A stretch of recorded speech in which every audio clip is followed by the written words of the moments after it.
is Joshua Mena. He has a strong calling for social responsibility. After obtaining his bachelor's degree on nutrition and dietetics from the Texas State University, he volunteered for the Peace Corps in Ethiopia, serving in nutritional and agricultural related projects. His startup, Paso Freeze-Dried Foods, aims at utilizing the freeze-dried technology to tackle nutritional problems and reduce food waste. Both Chia and Joshua, as Nancy said, are part of the MCA's Innovation Center's incubation program. And also, both of them have bravely opened their shops, physical locations during the pandemic. So we're really proud of the progress they've had so far.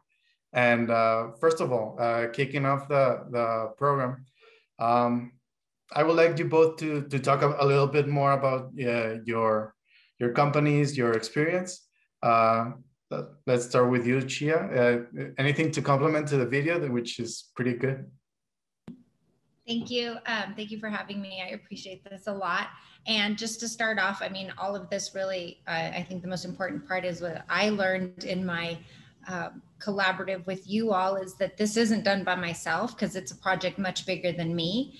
And without my team, as Nancy well knows, I need a team to be able to make this all happen. So I have a wonderful team and I want to just make a plug for that because without them, all of this would not be possible during COVID and in the passion behind all of this. It's finding the right mix of people to come together to really make this come to fruition with all the passion that and motion that we have that we're trying to build with this whole project. So that's a little bit about everybody. So thank you for my team. And I don't know, what else do you want me to talk about? So yeah, through the video, we understood that what it's about cancer patient survivors. And it's more about the community and the social aspect, as I understand. What specific programs, information, like what are the specifics that you can tell us about your company? Okay, so basically Chia Silver Lining came out of a need. And I think a lot of things in this world tend to come out of a need or a gap that we find in our lives. And then we begin to figure out how to solve that gap. Of course, mine being diagnosed with cancer at 40 years old, being a single parent with 2 babies, it was beyond me being alone. And I realized that here in El Paso and probably extending into the country right now, a lot of people face the same fears. And so I really made it my mission. And we do have I call it the 3 C's in our company. And that's, the comfort aspect. And so we do what is called the here and now meetups.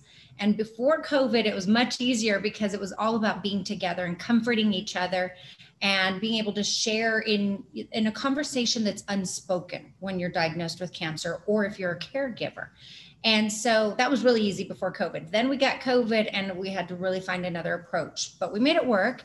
And the second component that was really important to me was the educational aspect, was being able to pump out education on a very ABC level for people that have been diagnosed with cancer, which I realized that we really need that in our community. And that's everything from nutrition to healthcare, your legal rights, writing resumes, getting back into a workforce once you've gone through all of this, and nobody realizes it's really a complex journey. So we try to offer all of this information 100% for free through Chia Silver Lining for anybody that needs that information. And you can also go onto our website and gather all that information as well. We tried a lot of trying to do everything virtual during the pandemic, but you can also access a lot of this resource, like I said, on our Facebook or on our website. So those are the main components of Chia Silver Lining. It's basically creating a community for people to be together and being able to educate each other in the process. We also have a line of products that are all curated for wellness, healing. And so everything has a mission and a purpose. So if you come to our boutique, you will see there is a reason for everything. So our products have no chemicals in them. Our fabrics are organic. They're also meant to be something you could give someone with cancer, because sometimes we don't realize that compassion in this times are very healing. So if we can help somebody that has cancer, that means so much to somebody too. And sometimes we don't know how to help somebody. So we offer options to be able to give packages to people that may help them through a debilitating illness. And that could be as simple as stress, really. And so all of our products are curated with a mission. So that's why I really want Joshua to come into this and help me someday too, because there is a purpose and a reason behind your product I'd like to introduce into Chia Silver Lining eventually. So that's everything in a bundle, basically. Great, awesome. So that leaves the floor open to Joshua. What is a Paso Freeze-Dried? You're muted, by the way. So first, I just want to say thank you to MCA for selecting me to become to be on here. I'm like super honored and super thrilled to be here. So El Paso Freeze-Dried Food Company, we're a food startup here in El Paso, and what we do is we use food science to create new things and consumer goods. So what we do is we make freeze-dried snacks, specifically like ice creams and candies, and really what we are about is using food science to innovate and make new things that just don't exist yet. And like, for example, one of the projects that I'm trying to eventually like get into is developing this. It's called moringa. It's a moringa-based therapeutic food that I eventually want to go back to Ethiopia and help develop this emerging new market. And so that's pretty much what we do. Really, what I do is I sell ice creams and snacks to kind of help create the sustainable business and to learn the fundamentals of business, because I studied nutrition in college. I am more of a science person. Like, I love to learn and experiment and explore. But in my personal journey, I realized that if you really want to impact the world bigger, you really need to understand everything. And that's like politics, business, of course, science, and the need for these things. And so that's like kind of like where I'm at. I've been doing this for about a year and 8 months now. And so I'm familiar now with like taxes and legal stuff and logistics and how long things actually take to do versus, not having, because I've never had a business before. I've never done any kind of, senior managerial position or anything. So I'm learning along as I go, but at the same time, I'm using the food science to propel me. Like, this is all science-based things. This is not something that I'm just, winging or it's like pseudoscience. This is all, like NASA uses it. So it's a really cool, fun, different way to approach a business. And it's really more also to help empower other people to do what they want to do, because there's a really big need for smaller businesses to start and fulfill all the many gaps in our society. And so I kind of want to use my example as like, I'm just a regular person with no, background in business, but with a science approach, you can create something sustainable and something fun and innovative. Yeah, and it's interesting that you mentioned, because you mentioned all of these different things that are surrounding your startup. And one of the key aspects that you've mentioned to us before is eliminating food waste and developing foods that have long storage life and all that promotes a healthier, sustainable food system. Here in the region, we're not so big on food tech and all that. So that's amazing that you've started that startup. So where did the freeze-dried food idea come from? Like, specifically that. What's the story behind it? So before I was doing this, I was in Ethiopia as a Peace Corps volunteer, working on nutrition projects. And the whole time I was there, I realized that in order to really facilitate change in society, you really have to have a plan. Like, you really has to be pretty detailed if you want something big. And so I told myself, like, well, okay, well, I'm an American. What, as an American, do I have that, you know, billions of people don't have access to? And that's really a business. Like, we can start a business here. It's legal. We don't have to deal with a lot of things that people just don't have to deal with in other places. And so I decided I wanted to kind of approach it from a socio-economic point. And a business can be that. A business doesn't have to just be about profit. And it's not. Like, I'm not in it just for the money. I'm not in it to just, you know, buy nice things. I'm not in it for any of that. I'm in it for the science and the innovation and the opportunity to bring to the market and to the world these new things that our society urgently needs. Like, we need more technology in food, because it's absolutely depressing and laughable that we in 2021 are wasting so much food. We're wasting so much food during the entire production process and selling process. And it's absolutely, like, just mind-boggling.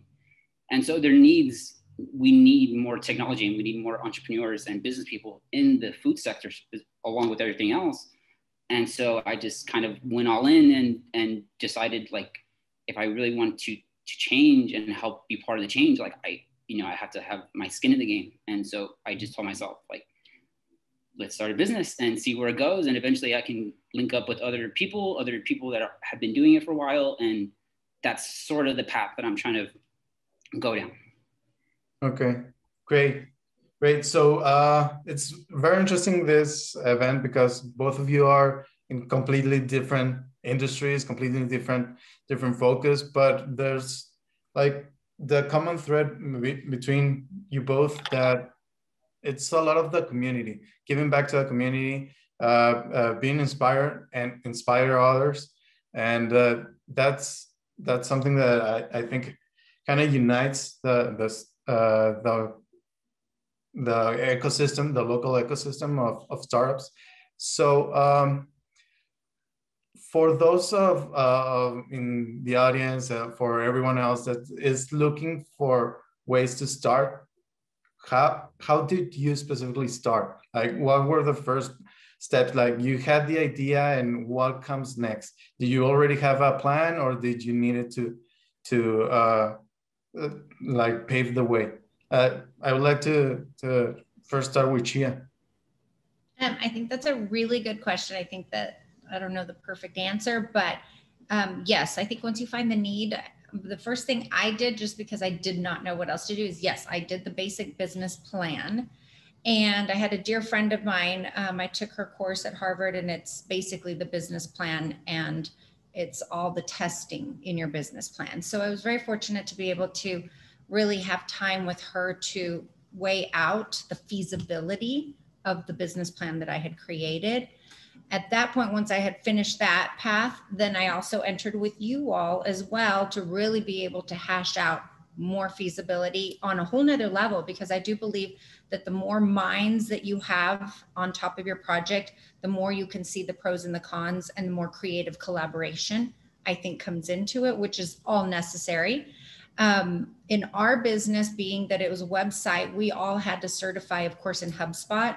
And so that took us each like a grueling 6 months probably, and then another grueling 6 months of Shopify certifications, on top of trying to run it and sustain it in the meantime. And so I think that's the challenge of being an entrepreneur, is that you wear lots of hats. And so I tend to be, the algorithm tester, and yet I'm also the accountant, and I'm also, leader of the meetups. And so you take a lot of hats. And so I think it's very challenging as an entrepreneur, but it's the reality that I think every entrepreneur faces until your team starts to develop and be able to carry some of those components. But again, I go back to having a great team as well, with great expertise in a lot of things. And I like to stack myself with people better than me in as many areas as possible, because I do not claim to want to know everything. So I think that was the process that I took, and would take actually, for any venture that I would try to embark on. So there was a lot of research and a lot of thinking things through at the beginning before actually starting and getting the community and all that. That's one one of the most recommended approaches to entrepreneurship, getting to know the market, researching the hell out of it, and all that. Joshua, how was your first steps? My first step started really with like first determining what the need is and what, like, if it's even worth doing. So like, I'm in the food sector. Like, people like food, people like to try new food. So that was like my thing. Like, first was figuring out, is even what I'm going to do, are people interested? Do people buy it already? Do people want these sorts of things? And then really just doing the research. Like, for me, I love to read. I'd love to stay on top of current events and political events and business and like economics and trends. Like, I like that stuff already. And so for me, it was fun to dig deeper in those things and see, like, what's the market trend for freeze-dried foods, or what's the socioeconomic trends of the U.S. population and other demographics and stuff like that. So me, like, I like to read books, and it really just kind of inspired me, like reading book after book of businesses doing these things, starting with an idea and motivation, and like telling myself, like, this, like, I'm a scientist, like, if they can do that, like, why can't I replicate something just like that? Obviously in food sector, but so that's what I do, like, do the research and see if it's even worth exploring more, and then eventually just have to start somewhere. And that's where I started first with one smaller machine of what I normally do. I started with a small machine. I took out a business credit card, a zero interest one, and just bought a machine and just started at farmers markets. Like, I just started making random things and took it to the market and got feedback, learned what people didn't like, and just continued to improve upon on that. And that's I mean, this is also something that I've read from other people. And of course, before I started any of that, another thing was I only went after like the free community services that are in El Paso. So I reached out to like the SBA, the Development Center, the MCA, Chamber of Commerce, just anything that's free, because this is all, low budget stuff. So before I went all in, I talked to as many different people, get different opinions, and you can kind of gauge, like, oh, this guy knows his stuff, or he doesn't. Go back to the drawing board, sort of things. So it all started with research and tapping into as many free resources in the community as possible to see if it's even worth. Okay, and there's this point between researching the business and the market and all that, and then actually launching something, anything, even the first steps, where it's kind of scary, right? Where there's a lot of doubt or anxiety if it actually gonna pan out, or if it's gonna be a waste of time or effort. Did you feel that when starting out? Definitely. Like, I felt that, like, I still feel that way. Like, I feel that all the time. And so that feeling never goes away. And if anything, it grows, because you jump in scale, you improve, things get bigger. So it gets more scarier.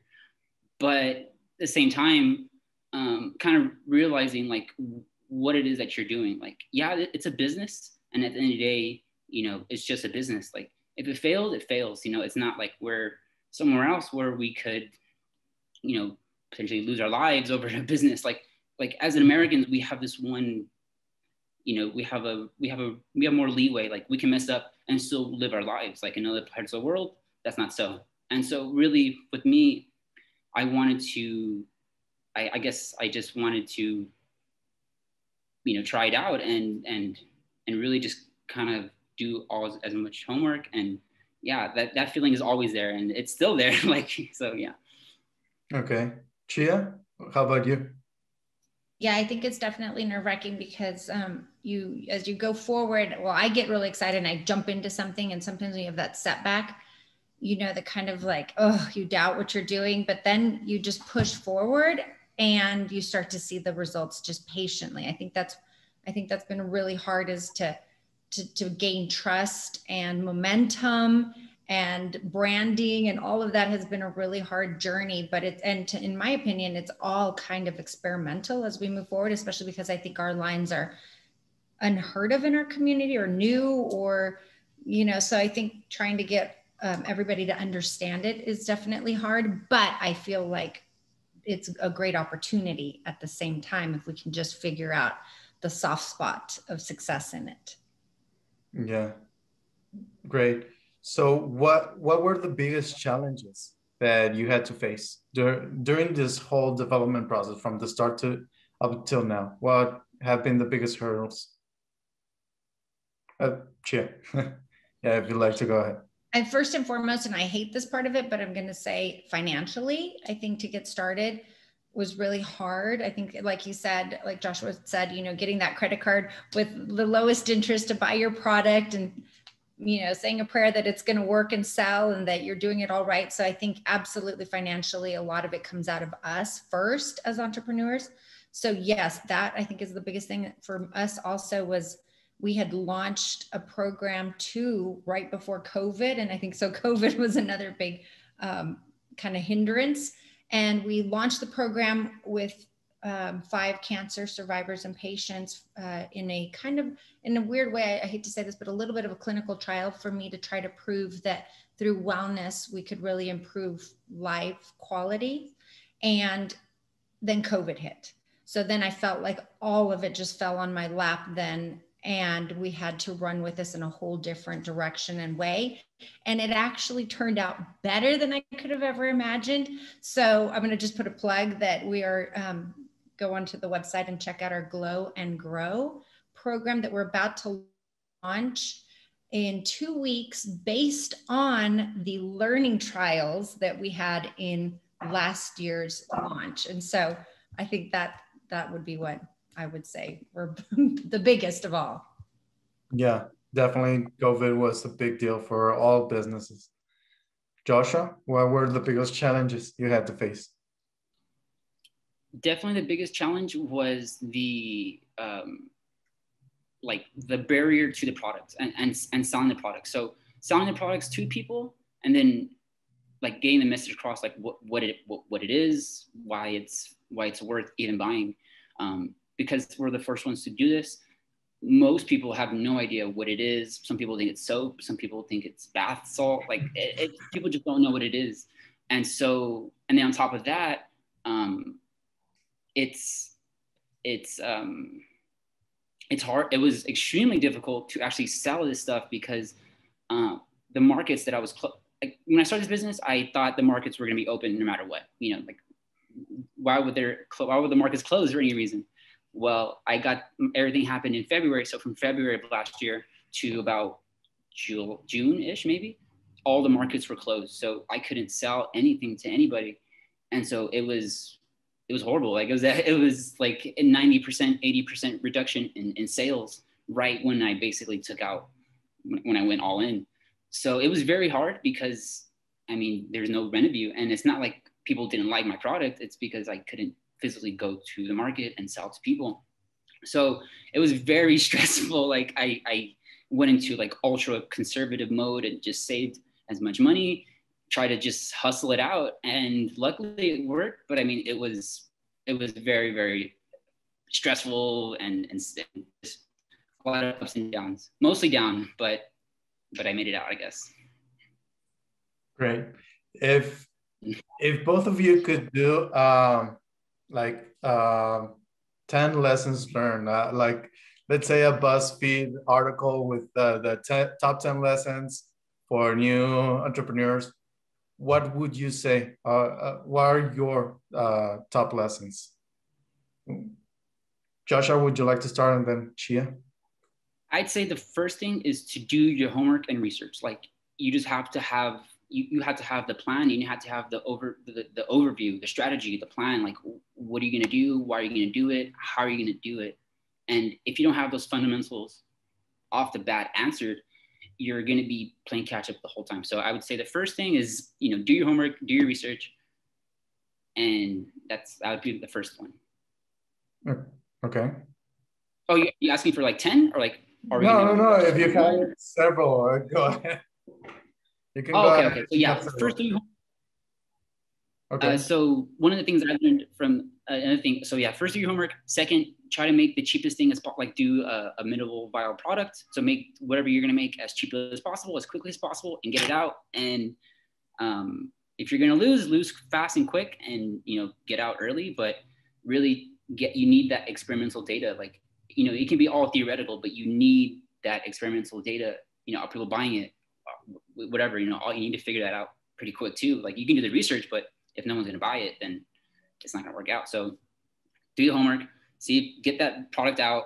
And I'd say another thing that you cannot give up. If you have the early signs, people like it, it's open market, there's no competition, etc. You can't give up. Like I've heard so many stories from so many entrepreneurs everywhere. And it's like, you just can't give up. Like it might be difficult. You might lose everything, you might not, but you just can't give up. Like you have to connect with people, you have to find inspiration, and you just have to be motivated, and you have to be passionate about what you do, because it's going to get very difficult along the way. So don't give up, and find that passion and tap into those reasons that you wanted to start the business in the first place. So don't lose sight of that, and just keep track of what the vision is. Like, why did you start this business in the first place? How are you getting to that goal? What are you doing to reach it? And don't lose sight of that vision that inspired you to do that business in the first place. Okay. Chia? Yeah, I'm gonna also say, I think that was well said. I think the clarity of your plan, of your business plan, I think really having that defined, I think that's really hard to conceive as a new entrepreneur, but I do see that the more clarity you have in your business plan and more concise, I think it's easier to execute the business. I think branding is extremely important, because once you start to brand and gain trust, it becomes easier to sell whatever your product is. And then I would also say, really important, I had mentioned it again, but your team. Again, I don't think that success comes in doing something by yourself. And we have, for instance, like Orlando really handles all of our IT graphic design on a level that's superior than I could ever do. And so we have somebody who just manages all of our Shopify. And a lot of these people do it with their passion. We have a nutritionist that does all of our nutritional components for everybody in our projects. And so we just have really passionate team of really specific strengths. And I think that was really hard to find. But once it all landed in place, it was extremely effective for being able to allow me the growth in the company that I needed to be able to fulfill kind of what my passion was. And that is basically being able to hug all my cancer survivors and patients. And so I think that was really important for us. And then finally, my parents are both entrepreneurs, passionate entrepreneurs. And the one thing that I've learned, and of course, my sister being in the family entrepreneur, and one thing I see is that none of them go to work and call it a job, because they're passionate about what they do and absolutely hands-on. If you are not passionate about this and your heart does not resonate that passion, then there is no success, because you're going to need that to carry you through the really hard times. And I think those to me would be the top 5 keys to really being a successful entrepreneur. Yeah, especially as you said several times, the team really makes or breaks the business. How did you decide or find your team, your coworkers? And how did you come to decide that, these are the ones that can push the vision forward? Because most of the startups, when they when they are founded with a couple of friends or whatever, most of them drift apart. Most of them fail because the team members all have different visions, right? So how did you find them? What was the thing that convinced you? You're right. I thought about that a lot today, actually, because it's hard to find the right team members, but I can't really speak negative about all of them. And it does start with your core. I absolutely think it starts with your friends and your family. And when you express your liking, and that's basically how I started, was expressing my whole liking. And somebody's like, oh, I always wanted to do something like that. And I said, well, join the team. I can't do this by myself. If you like it, great. If you don't, step away. And so I think that started the whole thing. And we actually started with another partner, and that partner has now left. And so we've had a small buyout already in the first 2 years, but I can't even say it was bad, because that person brought a lot to the table during her time with us that I would not have known myself. And so I think being able to take the best from everyone, but in a weird kind of way, I want to talk and say that I mean, God has kind of put some great people in my path, and I'm very fortunate. I can't really say that I have a key to that, other than we've just been really fortunate to have some amazing people step in and share the vision with me. But yes, it is really hard to find the key people. And once you find that team, I think you start to see the excitement build within your organization and that growth. So definitely important. Yeah, definitely important. Thank you so much. And I mentioned this because, in contrast, Joshua makes it, you sound so scrappy, like do it yourself and bootstrap everything and go do it and go learn and all that. So Joshua, your approach to business is more about what's missing and where can I learn it. Can you tell us a bit more about that framework, that mindset that you have?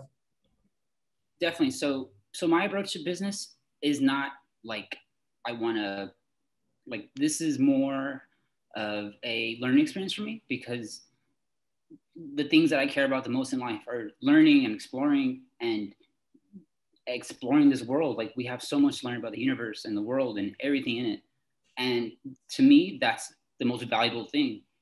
That, along with spending time with friends and family, these things that we evolved as humans to have. Like, we evolved to have social connections. We evolved to be curious about the world and all these things.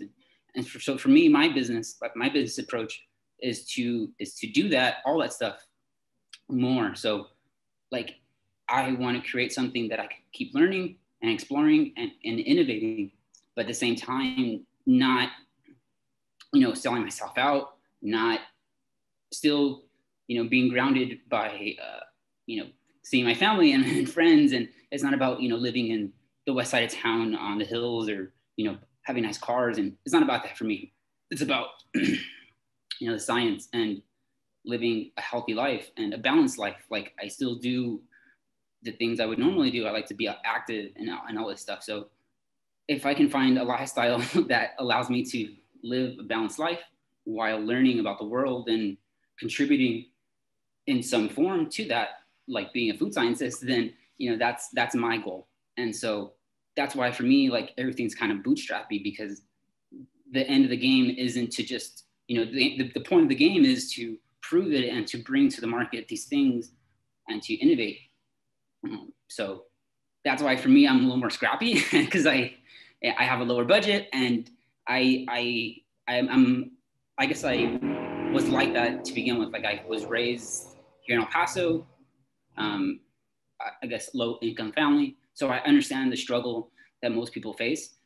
And being in Ethiopia made me realize that it's more widespread than we think, and how most Americans even know.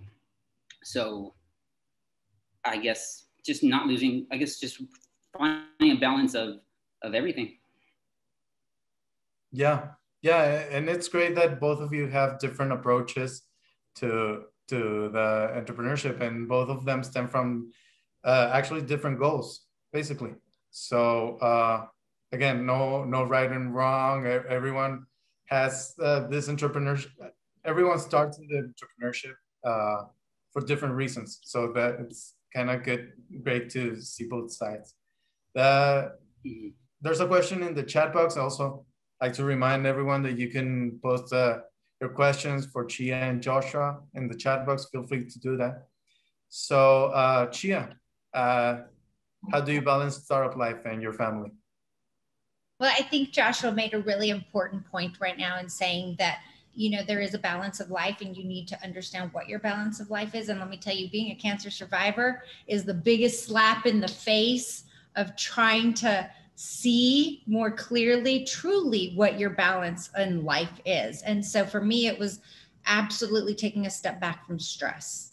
I truly believe that stress is a debilitating illness. I believe it causes cancer. I don't know if there's any proven medical theory on this, but I truly in my heart believe that stress is the cause of many problems that we have in our community. So I, going forward now in this business, do what I can do to my ability without absolutely killing myself in a stressful point, because I realize that it's going to get done. If it's not today, it's tomorrow, and it will be there. So long as I feel like I've carried that passion, then I'm not going to compromise a moment of, you know, for instance, today I had a million things on my plate, but I had no better time today in the world than being with like my girls and my sister's girls decorating chairs this morning for an hour and a half. And it was truly like, you know, take a breath, take a deep breath, and just enjoy the moment. I think there is a balance, but I really believe that you need to find your healthy balance. I always tell my mom now that I may not be a millionaire in my future, and I no longer aspire to absolutely be a millionaire, because I'm right where I should be. I am surrounded by the most amazing people in my life that have survived cancer, have come out stronger people, are here to tell the story and add to my life, value to my life. So I am right where I should be, and that is not being a millionaire. So I really feel like I've been given the gift of learning to let a lot of things go and not stress myself, and getting to things. I prioritize a lot of things in my life now, and those priorities really become different, I think, after you survive cancer. It's hard to even explain, but when you're given that second chance, a lot of important things don't become important anymore. So I think you really need to step back in your life and realize what your priorities are. Do not kill yourself trying to make something happen, because it might not be the right thing.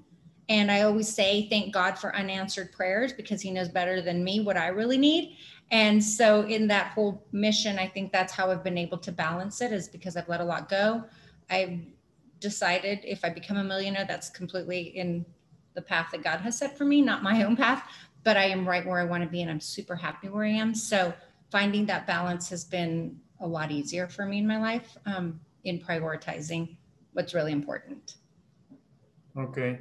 So would you say that from your experiences and gratitude of lessons learned, that's what keeps you motivated, focused, and productive? Or would you add something to that? Yes, no, I'm type A. I hate to say that I am a type A personality. So when I focus, I focus. I'm very goal oriented. So I do. When I focus, I go full on in what I'm working on, and I'm very lucky to have a lot of support. But I just believe in giving your time to family. And like Joshua said, if you have other interests in life and you need to pick something that allows you that happiness to be able to pursue those other interests, I think that's the most important thing. I think that's something that's really overlooked in today's day and age, is that we push too much success, when really success may lie in a great hike up a mountain, or, you know, whatever it may be. And so I think that success needs to be deemed, if family is the most important thing, then take that time, and not overdo, I think, the stress. So I think prioritizing, like I had mentioned, and yes, I do work really hard, but then I play really hard. So it is hard to find that balance. It is really, really hard. And there is a little sacrifice. And sometimes I believe that's important for a family to see. Both my parents worked really hard and sacrificed for us. But as we grew up, we understood the sacrifice that they made. And I think it made us stronger also. So I always say, don't feel guilty. I think there should be no guilt in working hard. And as long as you work really hard and you know in your heart you've worked really hard, I think that's when you start to see the success. Mm-hmm. Great. Joshua, you mentioned that learning and all this process of understanding the world is what motivates you and keeps you productive in your company. But from personal experience, this is just me, a desire to learn isn't always the best way to keep focused, because you're sort of in want to learn one thing and then you see another thing and want to learn about that. How do you keep focused on all of this? So I kind of keep focused by knowing the big picture.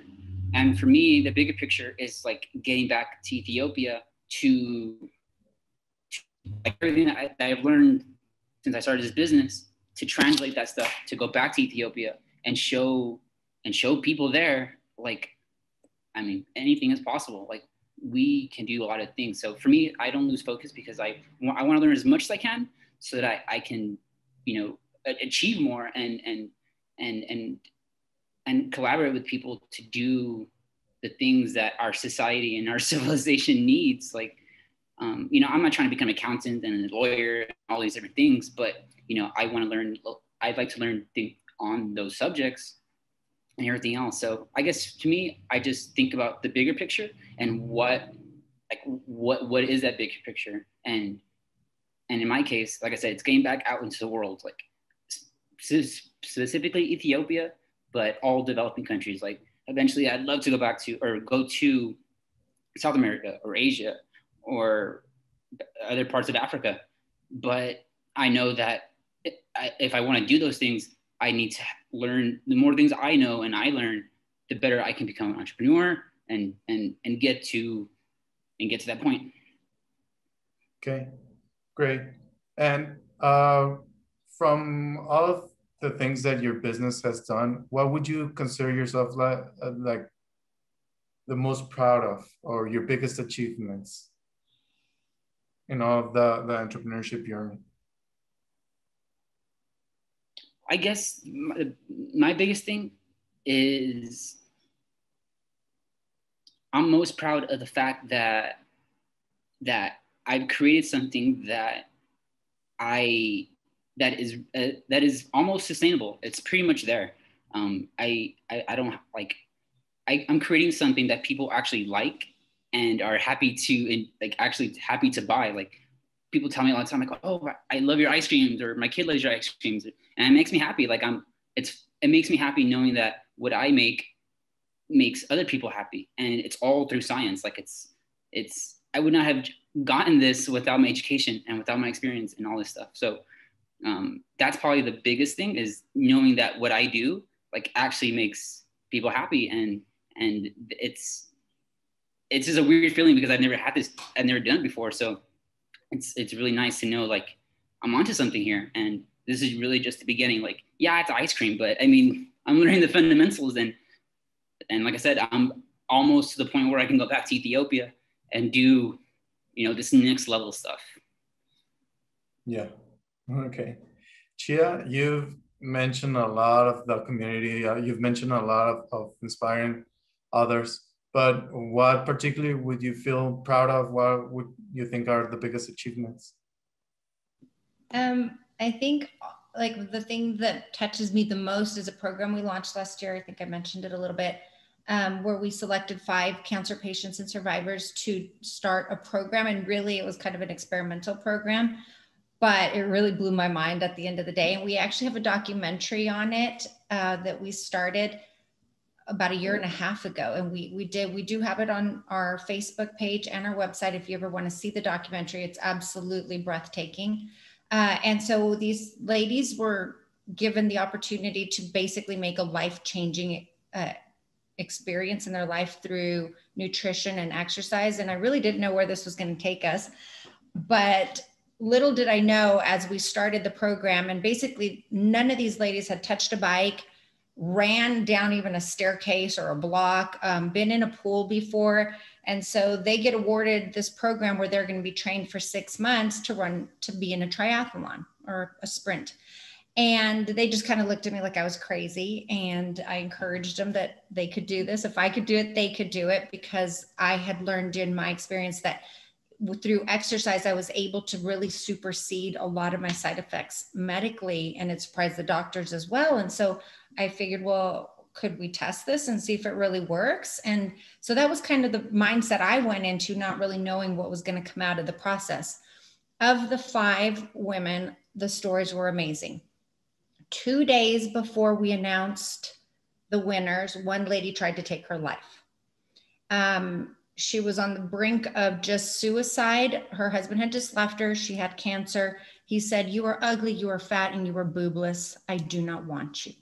And she was ready to take her life. She comes into the program. She shows up just hunchbacked, dark. I mean, I can't even begin to tell you, over 200 and some pounds. I didn't even know that she was suicidal when she walked into our program. Today, you see her, and she's the most beautiful, curly, blonde, fit woman you've ever seen in your life, who has many, many boyfriends on, I don't know how many apps that she goes on fabulous menudo dates with. And she has recently retired. She went through a cerebral stroke halfway through the training and threw away her walker 2 days into the hospital and walked out of the hospital completely paralyzed. And the doctor said, had you had not started this program, you would have been paralyzed. And I mean, her story to this day, if you could ever meet this woman, just a whole nother thing, just the greatest inspiration in this whole entire world, if you could just someday meet her. A second one was told by her doctor not to do the program because she has lung cancer with terminal tumors in her lungs. By the end of it, all of her tumors had come down halfway in size, and her doctors are blown away to this day as to what she's doing, and she has stopped all chemotherapy treatment. I don't know how or why, and I don't know how to explain it, but she is now an entrepreneur herself today, flourishing beyond what we could ever have imagined. So these are just 2 of the stories that came out of the whole entire program. And we call each other sisters. None of us had ever met each other a day before this program, but today we can truly say we are all sisters. And to me, this whole journey with everybody has been the most amazing journey. I encourage anybody that needs any kind of life change to join the new journey that we're offering for the next 6 months, because you really don't know what's going to come out of it and who you're going to meet and what's going to happen. So I have to say that whole experience was amazing. All 5 crossed the finish line with lots of supporters, and people in the community have really come together to cheer on this project. So I'm really proud to say that all of that is just, for me, amazing. Great. Thank you so much, both of you, Joshua, Chia, for sharing your experience and your thoughts about entrepreneurship. Hopefully this will be inspiring for anyone who listens in. With that, we're coming to the closing of this event. We are at the Innovation Center very proud of the progress that you both made. And Nancy, I don't know if you would have any comment, closing comment? No, I would just say that I'd reiterate what Alberto said. It's amazing the success you both have had and the passion that has driven it. And so it was a pleasure getting to know you all and to hear your story and to continue working with you. And so, and reach out to all of us at the community should you ever need anything. And obviously we continue to support you. And then Alberto, I think you want to go over what we're doing next month. Yeah. And we'll let you all go back to your other lives. Yeah. So next month, next Tuesday, we're gonna talk about fueling innovation through community. We're gonna have JJ Childress and Eric Pavia from Tequila Podcast, where they have a podcast talking about technology and innovation. And they've built a community around that. And we're going to talk about the innovation and how from community we could spark ideas and networking and all that. So that you can tune in next month at Tech Tuesday. And also, as Nancy mentioned in the beginning, next month we're starting with Nurse Innovator, which is an incubation program specifically for healthcare workers, frontline workers. And we're working with partnership with the Fab Labs from El Paso and Juarez. So this is a binational program. So we're encouraging any nurse, any healthcare workers, anyone who has any idea to apply and to join this pilot program. So without further ado, and if nobody else has any comments or questions for Chia and Joshua, thank you all so much for joining. I actually have one thing I want to like leave with everyone with. So part of like my next level strategy is like to go back to Ethiopia. And right now I'm filling out my visa to go back. And so I'm going to start like a GoFundMe to raise like $4,000 basically to go back there.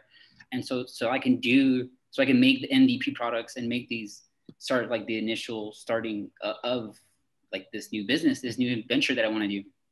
And so I'm going to start a GoFundMe and put it out there. And so I want to just tell everyone, once I put it out there, if you guys are, if you would mind, donating anything or just checking out what we're going to do, why we're going to do it. Just keep that in the back of your minds. Like it's going to be a moringa based food startup. And so the plan is to go there, develop moringa based food products and start something that's new. Like this doesn't even exist yet. So that's like the goal. But yeah, so keep that in the back of your mind. Yeah, Joshua, sure. Joshua, once you set that up, send us the link and we'll distribute it to everyone on the webinar and we'll push it out. Perfect. Thank you. Okay. And good luck. Thank you. Thank you. Bye, everyone.